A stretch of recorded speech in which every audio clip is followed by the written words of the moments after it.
우리나라 역사를 보면 수없이 많이 외적들의 침입을 받았습니다. 얼마나 많은 그런 침입을 받았는지 모릅니다. 그러나 그럴 때마다 우리나라에는 뛰어난 장수들이 있어서 그 외적들을 물리치고 승리하는 이런 역사들이 있어 왔죠. 그 중에서도 가장 뛰어난 그런 장수가 있다면 어떤 사람이라고 얘기할 수 있겠습니까? 아마도 이순신 장군 뭐 이렇게 얘기할 수 있지 않을까 이런 생각을 해봅니다. 임진왜란 때 이순신 장군은 그가 싸운 전투에서 한 번도 패하지 않았다고 그러죠. 대단하지 않습니까? 일본의 이 외적들이 얼마나 많은 그런 군사들, 그리고 얼마나 많은 배, 그리고 얼마나 좋은 무기들, 이런 것 가지고 들어왔습니까?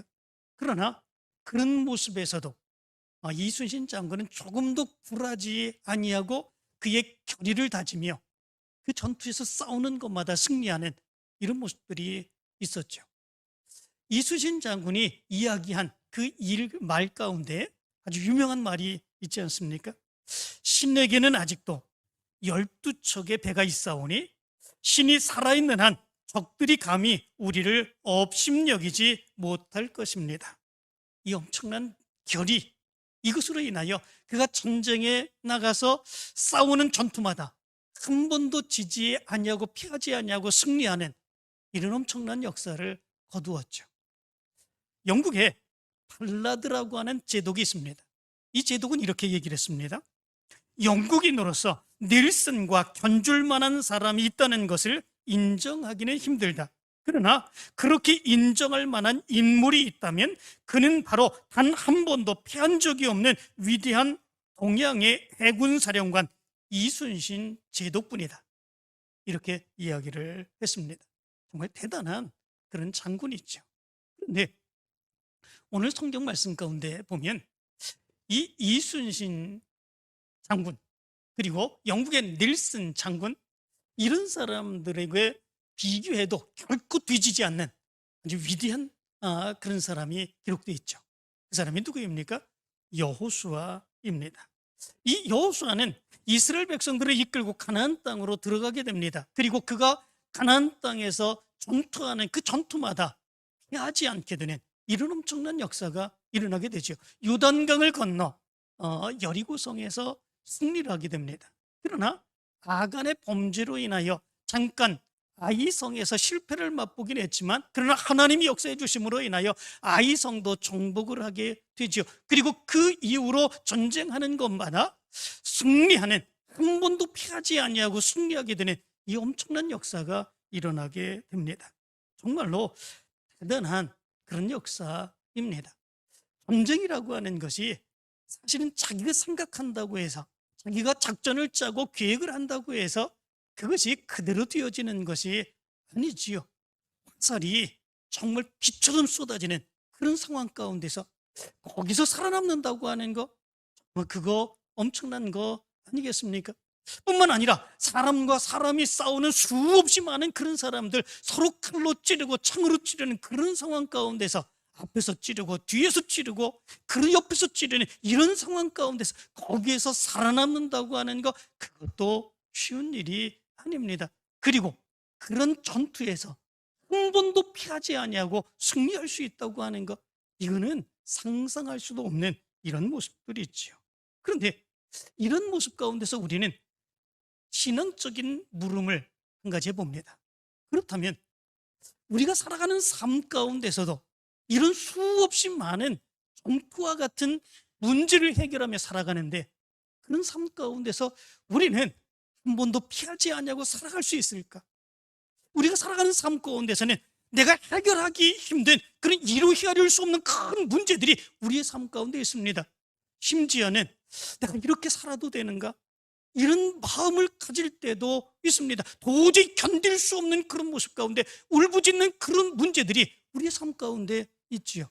그러나 그런 문제만 있는 것이 아닙니다. 또 작은 문제들 이렇게 저렇게 많이 있지요. 얼마든지 내 힘으로 이겨갈 수 있는 그런 문제들, 이런 문제들도 우리의 삶 가운데서 많이 일어납니다. 그러면 어떻게 하면 이런 우리의 삶에서 일어나는 많은 문제들, 이런 문제들과 싸워서 우리는 승리할 수 있을까라고 하는 거죠. 한 번도 피하지 않냐고, 한 번도 어려움을 겪지 않냐고 능히 다 이기며 우리가 승리할 수 있는 그런 모습들이 있겠습니까? 참 쉽지 않은 그런 문제 있지요. 그러면 어떻게 하면 우리가 살아가는 삶 가운데서 이 영적인 전쟁, 영적인 전투에서 우리는 승리하며 살아갈 수 있을까라고 하는 거죠. 오늘 성경 말씀 가운데 보면 우리가 그렇게 살아갈 수 있고 승리할 수 있는 방법을 알 수 있게 됩니다. 오늘 성경 말씀 여호수아 10장의 이야기, 이것은 이스라엘 백성들이 여호수아의 용도함으로 인하여 가나안 땅에 들어가게 되고 가나안 남부 지역을 다 점령하는 그런 이야기가 기록되어 있는 것을 보게 됩니다. 좀 전에도 말씀드렸지만 요단강을 건너 여리고성을 정복합니다. 아이성에서는 아간이라고 하는 사람의 범죄로 인하여 조금 어려움을 겪기는 했지만 하나님이 다시 싸워주시고 하나님께서 힘주심으로 인하여 그 아이성의 전투에서도 승리하게 되는 역사가 일어나게 됐지요. 그리고 가나안 부족들이, 이스라엘 백성들이 전쟁에서 승리하게 되는 이런 역사가 일어나니까 가나안 부족들이 연합해가지고 이스라엘과 대적을 하게 되는 그런 모습들이 있게 됩니다. 그런 과정 가운데 기브온 부족이 바로 이스라엘 백성들에게 투항해 오게 되죠. 화친을 맺게 됩니다. 그 모습 안에서 이 가나안 부족들이 분노를 행하게 되고 그래서 기드온 부족들을 치게 되는 그런 모습들이 있게 됩니다. 기드온 부족들은 그 모습 안에서 여호수아에게 도움을 요청하죠. 왜냐하면 화친을 맺었기 때문에 그렇습니다. 그날 밤에 여호수아는 군사들을 이끌고 순식간에 40km를 달려가서 그 가나안 부족들, 그 왕들을 사로잡게 되죠. 그리고 그들을 끌어내서 처형을 하게 되는 이런 모습들이 있게 됩니다. 그리고 그 이후에 이 남부 지역에서의 전쟁은 승승장구하고 한 번도 피함이 없는 이런 모습들이 이루어지게 되죠. 막게다, 림나, 라기스, 에글론, 헤브론, 드빌, 가데스바네아, 가사, 고센 땅을 비롯한 가나안 전 지역에 대해서 승리하게 되는 이런 엄청난 역사가 일어나게 됩니다. 이렇게 많은 전쟁, 싸움을 행하게 되면 한두 번 정도는 실패할 수도 있는 거 아니겠습니까? 그거는 나 혼자 싸우는 것이 아니기 때문에 그렇습니다.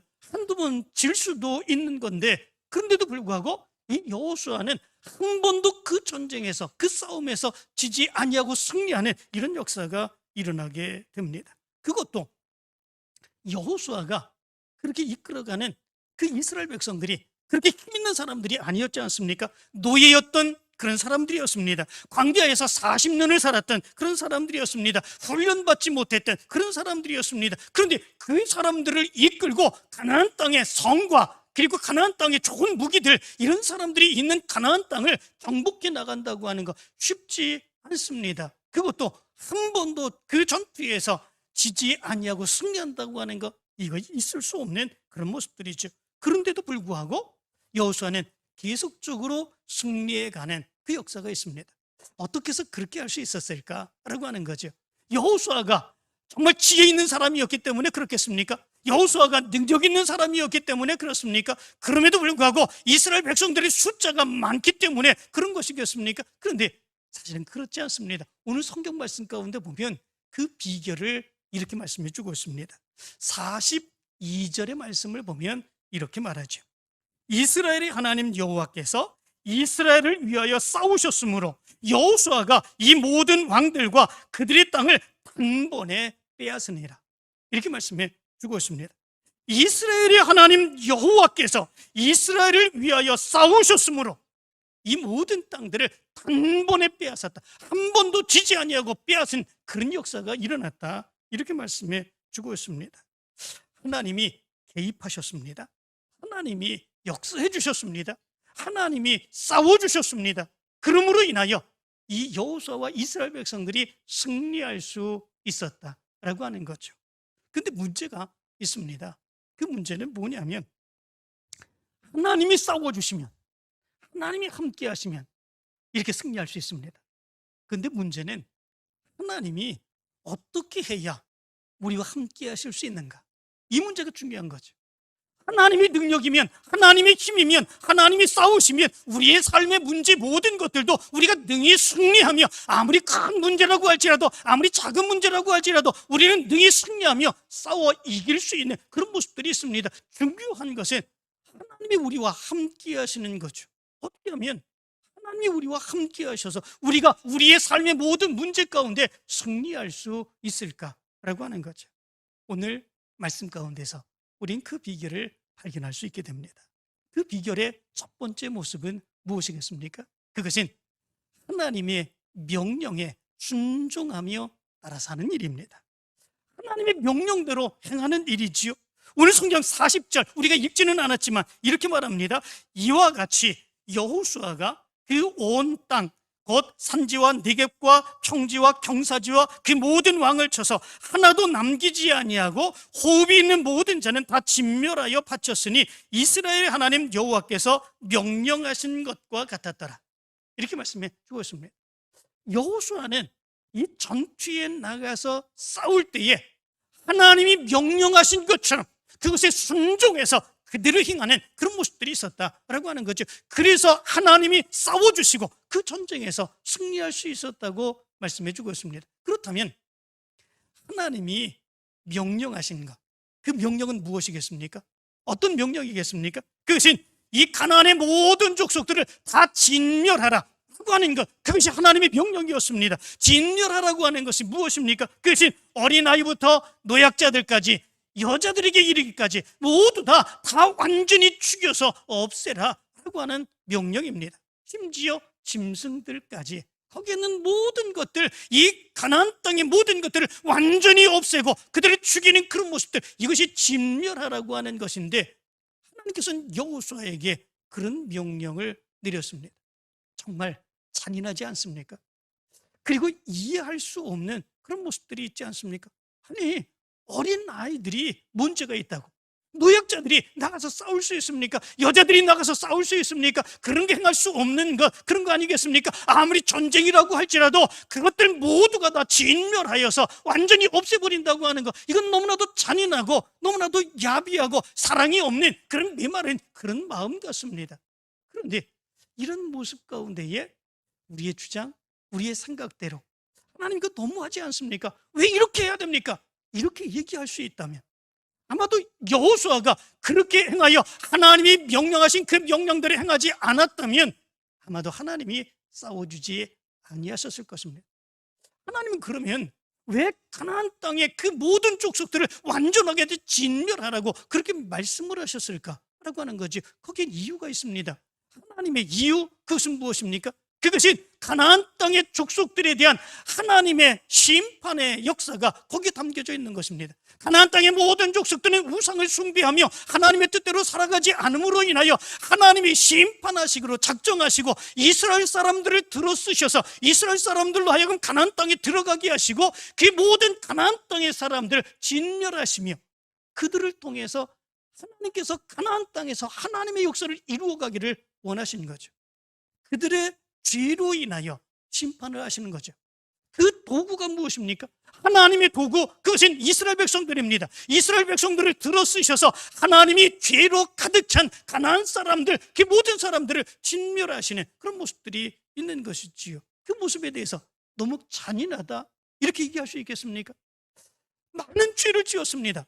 그 사람에게 사형을 내리는 것, 언도하는 것, 그걸 잔인하다고, 너무하다고 이렇게 얘기할 수 있습니까? 아닙니다. 하나님의 입장 가운데서 보면 너무나도 엄청난 죄를 지었던, 그래서 진멸할 수밖에 없었던 이 가나안의 족속들, 그 족속들을 심판하시는 심판의 역사가 가나안 정복의 이야기인 것을 보게 됩니다. 이것에 대해서 하나님의 말씀이 너무하다고 받아들일 수 없다고 행하지 않다면 하나님이 역사하시는 하나님의 역사는 체험할 수 없을 것입니다. 그들을 통해서 하나님의 역사는 일어날 수 없을 것입니다. 그러나 여호수아는 하나님의 명령에 순종하여서 그 명령대로 따라 행하는 것을 보게 됩니다.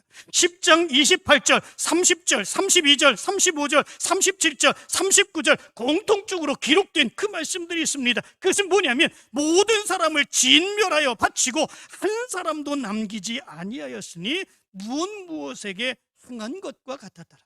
이렇게 말씀해 주고 있습니다. 하나님의 명령대로 그대로 준행했다라고 하는 것이죠. 하나님께서 명령하신 대로만 행하면 하나님이 함께 하십니다. 하나님이 역사해 주십니다. 하나님이 도와주십니다. 자기의 힘과 자기의 능력으로 행하는 것이 아니라 하나님께서 싸워주시고 하나님이 역사해 주심으로 인하여 하나님의 놀라운 역사를 체험할 수 있게 된다라고 하는 거죠. 우리가 자녀들을 키우다 보면 그런 일을 만날 때가 있습니다. 자녀들에게 우리가 이야기를 하죠. 이런 이야기 저런 이야기를 행하게 됩니다. 어렸을 때는 자녀들이 그 부모의 이야기를 듣고 어쩔 수 없이 다 따라하는 그런 모습들이 있죠. 그렇지만 그 자녀들이 조금만 키가 크고 조금만 자라게 되면 이제는 자기의 주장, 자기의 생각이 있습니다. 그리고 부모의 말에 어깃장을 놓죠. 그리고 부모의 말대로 행하지 않을 때가 많이 있습니다. 어떤 자녀는 부모가 얘기를 하면 그래도 자기의 마음에 들지는 않지만 부모가 말씀하시는 거기 때문에 그 말씀에 순종해서 행하는 그런 자녀들이 있습니다. 그럴 때는 그 자녀가 부모가 볼 때에 얼마나 예뻐 보이는지 모릅니다. 자기 생각이 다 있고 또 자기의 계획이 다 있고, 그런데 부모가 얘기했다고 그래도 그것 따라서 순종하는 자녀들을 보면 정말 기특하지요, 대견하지요. 그리고 자기의 있는 거 그래도 그 자녀에게 다 주고 싶은 그런 마음이 있습니다. 그런데 반면 그렇지 않은 자녀들도 있죠. 엄마 왜 그래요? 아버지 왜 그래요? 그게 말이 된다고 생각을 하세요? 그렇게 얘기를 하죠. 그렇게 얘기하는 것보다 이렇게 행하는 게 더 좋지 않아요? 이렇게 얘기합니다. 그리고 부모의 의견을 무시하고 자기가 원하는 대로 행하게 되는 그런 모습들이 있죠. 물론 부모도 그렇게 행하는 거 좋지 않다고 하는 거, 또 자녀들에게 그렇게 얘기하는 거, 이거 또 좀 안 좋다고 하는 건 알긴 압니다. 그러나 지금까지 그렇게 살아왔지 않습니까? 그러니까 그렇게 얘기하는데 그거 무시하는 거죠. 그거 반대하는 거죠. 그러면 부모의 마음이 자식에 대해서 마음을 상하게 되는 그런 모습들이 있죠. 주고 싶어도 안 주지 않습니까? 그리고 마음 상해하는 이런 모습들이 있죠. 이것이 하나님의 마음인 것을 보게 됩니다.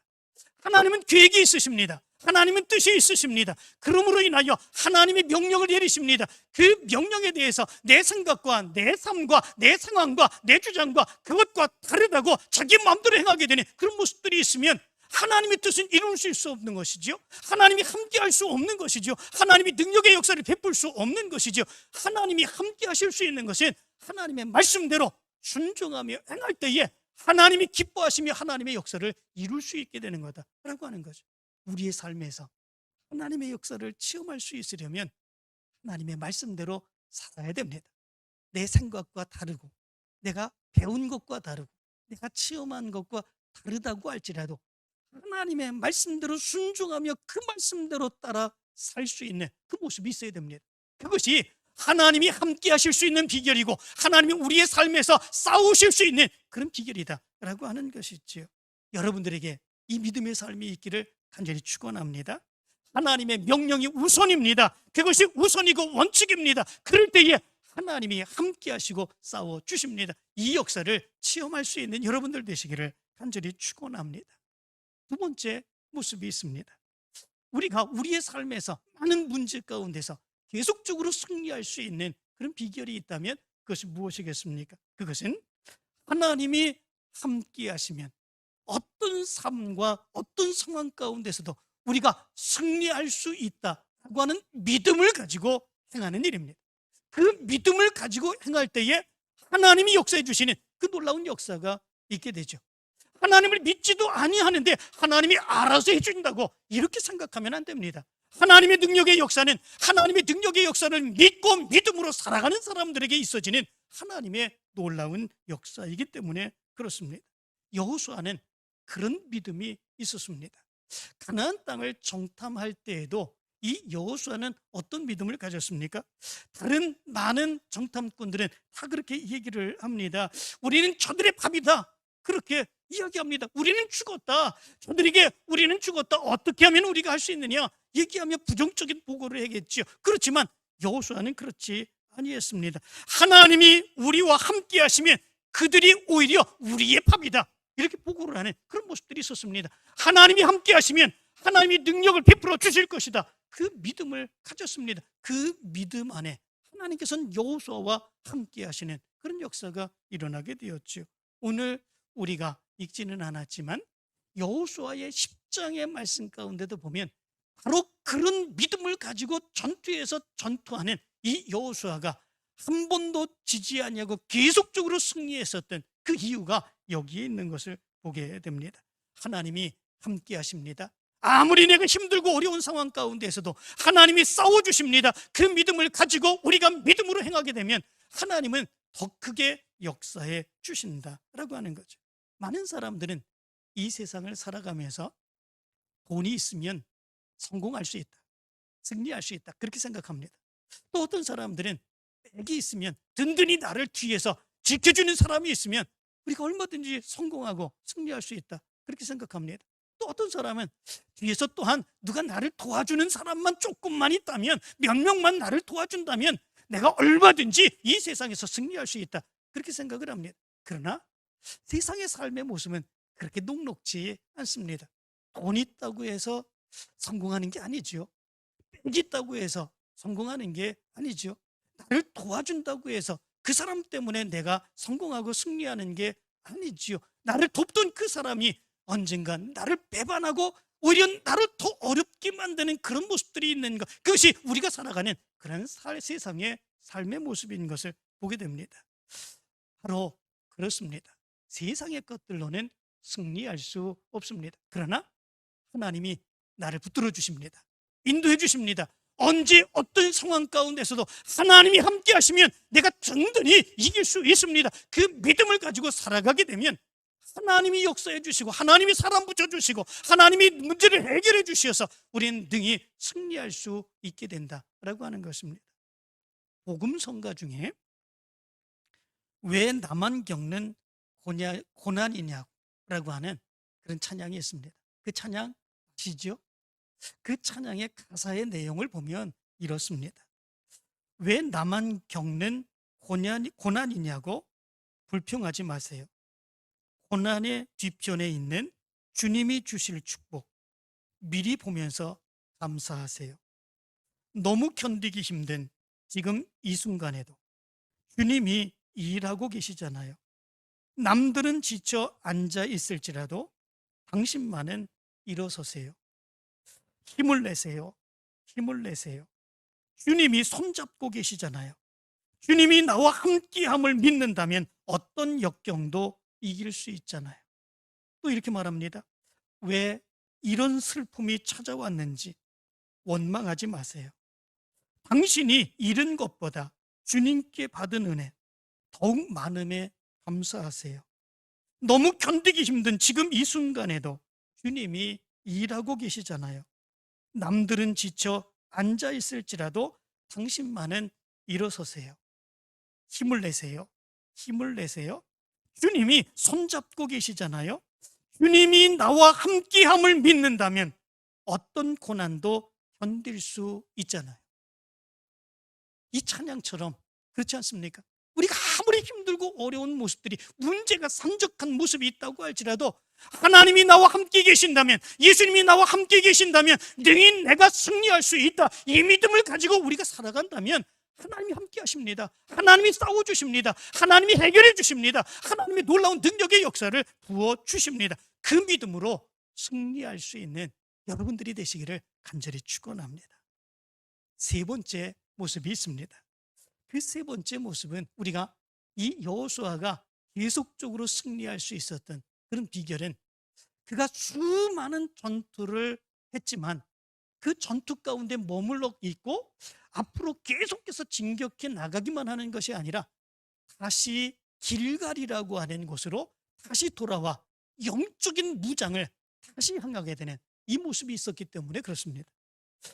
여호수아서 10장 15절의 말씀 가운데 보면 이렇게 말합니다. 여호수아가 온 이스라엘과 더불어 길갈 진영으로 돌아왔더라. 이렇게 말합니다. 그리고 오늘 성경 10장 43절은 이렇게 말합니다. 여호수아가 온 이스라엘과 더불어 길갈 진영으로 돌아왔더라. 이렇게 말합니다. 참 이상하지 않습니까? 이스라엘 사람들이 가나안 땅을 다 진멸합니다. 그리고 정복해서 나갑니다. 그렇다면 다시 뒤로 돌아올 이유가 없습니다. 다시 뒤로 돌아와서 여기에 다시 머물 이유가 없습니다. 그러면 정복한 것만큼 또다시 나가야 되는 이런 모습들이 있게 되는 거죠. 그런데 이상하게도 이 여호수아는 그 성들을 계속해서 정복해 나갑니다. 그런데 거기에서 머물며 다시 앞으로 전진해 나가는 것이 아니라 다시 뒤로 돌아와 길갈이라고 하는 곳으로 다시 돌아오게 되는 이런 모습들이 있게 됩니다. 길갈이라고 하는 것, 그것이 어떤 것이겠습니까? 이 길갈이라고 하는 것은 이스라엘 사람들이 40년 동안 광야 가운데 살다가 요단강을 건너게 되죠. 그리고 요단강을 건너게 된 이후 제일 처음으로 장막을 쳤던 것, 그것이 바로 길갈입니다. 그런데 그 길갈에 그냥 장막만 친 것이 아닙니다. 하나님이 요단강을 이제 물론 막아주셨습니다. 그 막아주시고 이스라엘 백성들이 요단강을 건너게 되었죠. 그리고 그 요단강에서 돌 12개를 가져다가 이 길갈에 세워두게 되죠. 하나님이 역사해 주셔서 이 요단강 물을 끊으시고 우리 백성이 건너게 되었다. 바로 이 돌들을 보면서 이스라엘 백성들은 하나님이 역사해 주셨습니다. 하나님이 인도해 주셨습니다. 그 믿음의 확신을 얻기 위해서 하나님께서 여호수아에게 명령하여서 그 돌들을 가져다가 길갈에다가 세우게 되죠. 그리고 그 길갈에서 이스라엘 백성들이 광야 가운데서 행하지 못했던 하나님의 백성인 표시 할례를 행하게 되는 그런 모습들이 있게 되죠. 그리고 가나안 땅에서 첫 번째 유월절 절기를 지나며 명절을 지내게 되는 그런 모습들이 있게 됩니다. 그것이 바로 길갈입니다. 하나님이 역사해 주셨던 놀라운 역사의 표시가 있는 것, 그리고 하나님께서 역사해 주신 믿음의 표시 할례를 행하며 하나님께서 역사해 주시고 인도해 주시는 백성이 바로 우리의 백성입니다. 믿음으로 고백했던 바로 그것, 그리고 하나님께서 역사해 주셨던 그 은혜의 감격을 기쁨 가운데 거행했던 바로 그것, 길갈입니다. 이스라엘 백성들이 전투를 행하며 그 전쟁께서 승리를 했다고 할지라도 다시 돌아와 길갈로 돌아왔던 이유가 여기 있었던 것을 보게 됩니다. 만약에 이스라엘 백성들이 그 전투에서 승리하고 그리고 앞으로 계속 정진만 하는 그런 모습들이 있었다면 이스라엘 백성들의 모습 가운데서는 그 믿음이 없었을지는 모릅니다. 그냥 승리에 도취되어서 앞으로만 정진하고 그래서 자기네들의 힘과 능력을 의지하며 우리가 대단하다 이렇게 생각하는 그런 모습들이 있었을 것입니다. 그렇지만 이스라엘 백성들은 다시 돌아옵니다. 돌아오면서 하나님이 역사해 주셨다. 우리가 전쟁하는 건, 이 싸워서 승리하는 것, 이 모든 것은 하나님이 하시는 것이다 라고 하는 것들을 다시금 결단하게 되는 그런 모습들이 있게 되죠. 하나님이 싸우시면, 함께 하시면 하나님의 놀라운 역사가 있을 것이다. 우리는 하나님의 백성이다. 그래서 하나님의 뜻을 이루어야 되는 그런 백성들이다 라고 하는 것을 다시금 다지게 되는 이런 모습들이 있게 되죠. 만약에 그런 모습들이 없었다면 그들은 가나안 땅에서 그냥 승리를 하고 승리의 기쁨에 도취되어서 살아갈 수밖에 없는 그런 백성이 되었을 것입니다. 바로 이스라엘 백성들이 계속적으로 승리할 수 있었던 이유는 영적으로 그들의 믿음을 다시금 다졌기 때문에 그렇습니다. 다시금 돌아보았기 때문에 그렇습니다. 우리도 마찬가지입니다. 우리도 세상에 나가서 승리할 수 있으려면 영적인 전진 기지로 돌아와야 됩니다. 그 영적인 전진 기지, 우리의 믿음을 다시금 무장하고 세상에 살면서도 믿음을 잃지 않고 하나님을 잃지 않고 승리할 수 있는 영적인 전진 기지, 그것이 어디겠습니까? 바로 교회이죠. 교회는 하나님이 계신 곳입니다. 이 교회에 하나님의 말씀이 있습니다. 우리가 이 교회에 나와서 예배하고 하나님 앞에 간절히 기도하면 하나님께서 들으시고 응답해 주시는 놀라운 역사가 있습니다. 그렇기에 세상에서 문제가 많이 있는 그런 모습이 있다고 할지라도 하나님께로 돌아와 영적인 전진기지인 이 교회에서 하나님을 만나고 하나님의 음성을 듣고 다시금 세상으로 나가게 된다면 우리는 능히 승리할 수 있게 된다라고 하는 거죠. 사랑하는 성도 여러분, 여러분들에게 이런 믿음의 모습이 있게 되길 간절히 축원합니다. 우리 교회가, 이 성전이 여러분들에게 영적인 전진기지가 되길 간절히 축원합니다. 세상에서 아무리 힘든 일을 만난다고 할지라도 여러분들의 믿음이 쇠하지 아니하고 온전히 하나님만을 붙들며 하나님의 능력의 역사를 체험할 수 있는 영적인 전진기지가 바로 이 교회가 되기를 간절히 축원합니다. 여호수아는 이 가나안 남부 지역의 전쟁을 통해서 한 번도 피하지 않았습니다. 무엇 때문에 그랬다고 했습니까? 하나님의 명령대로 행했기 때문에 그랬다고 말씀을 드렸습니다. 뿐만 아니라 하나님이 함께 하시면 분명히 하나님의 역사가 있을 것이다, 그 믿음을 가지고 그 전쟁에 임했기에 그들은 승리할 수 있었다고 말씀을 드렸습니다. 그리고 다시금 영적인 전진기지 길갈로 돌아와 그들의 영적인 신앙의 상태를 다시금 결단하고 나갈 때에 하나님이 함께 해주심으로 인하여 승리했다고 말씀을 했습니다. 이제 이 믿음의 역사가 여러분들 가운데 있어서 여러분들의 삶 가운데서 나타나는 많은 문제들 승리하고 하나님께 영광 돌리는 귀한 역사가 있게 되길 간절히 축원합니다.